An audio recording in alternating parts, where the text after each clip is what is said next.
we move on to the Sanchez Pizjuan Stadium. I'm assuming it's because of COVID.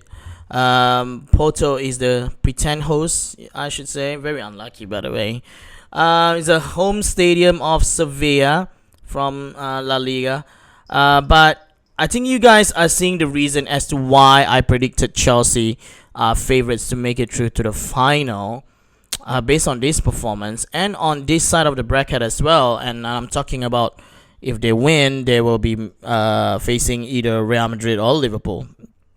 You see, the thing is for me is that it's direct football, and Mason Mount should be playing every game from then on now because he is just absolutely brilliant tonight.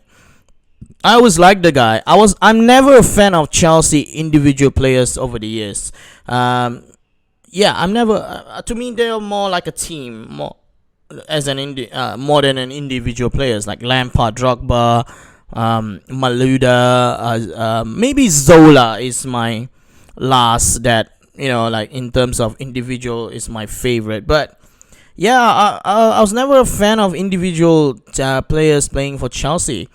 But Mason Mount, it could be the next. He really stood up for me tonight. He was very professional. He was always looking for space. He's a true number 10 for the England setup. And once again, an England international. The England setup looks good for the World Cup.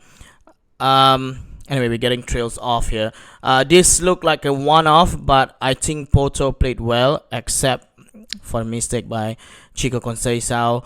And the fact that Mendy had another fantastic gaming goal. I mean, that save in the second minute by Mendy, damn, that must have hurt his ribs. Because I swear to God, I did hear not a rib cage sound, but something knock off the post. I mean, he's a strong boy. That's what goalkeepers are made of. But I think he had a fantastic game as well, and he literally saved Chelsea tonight. I think Porto may still have a chance if they continue to play like this, maybe up a level a little bit, and maybe try to get at this Chelsea defense, and of course avoid any mistakes like what Chico Conceição did. But on the Chelsea perspective, it is well deserved. We'll be surprised if they manage to screw this one up. So yeah.